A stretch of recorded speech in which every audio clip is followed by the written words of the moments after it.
પણ તમારી મમ્મીએ છે ને મને એવું નહોતું કીધું ફોનમાં કે એને 2 હાથ ને 2 પગમાં મહેંદી મૂકવાની છે. મેં ખાલી એને હાથનો ભાવ જ કીધું. તો મારા રિક્ષા ભાડાના પૈસા પછી વસૂલ કરવા કે ન કરવા? હું કેટલી દૂરથી ના આવું છું તો. અને તમારો હાથ તો મેં ખાલી એ ફોનમાં એવું કીધું તું કે 5000 રૂપિયા એમ 2 હાથના.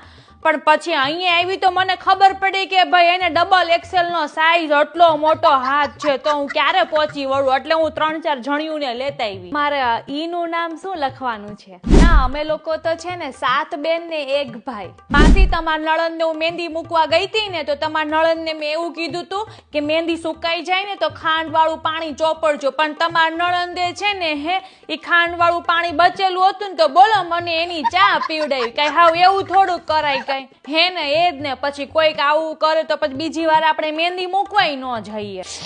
તમારે ટેરવા કરવાના છે? ના ના, મારા લગ્ન નથી થયા, હજુ વાર છે. હજી તો હું બહુ નાની છું. હા, તમને બધાને અત્યારથી જ મારા ભાવ કહી દઉં છું. તમારે અહીંયા અડધો હાથ કરવાનો હોય તો 150 અને આખો હાથ મૂકવાનો હોય તો 250. તમારા બંને હાથની મહેંદી મુકાઈ ગઈ છે. તમારે બાથરૂમ જોવું હોય તો જઈ આવો, પછી આપણે પગની મહેંદી ચાલુ કરીએ. હા.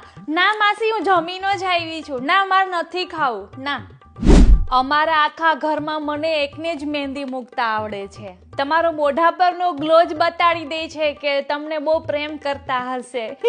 આજ ગ્લો જો પછી લગ્ન પછી રહી ને તો સાચો પ્રેમ કહેવાય. દીદી, મારે ઉનાળાનું વેકેશન છે ને આ મહેંદી મૂકવામાં જ જતું રહે.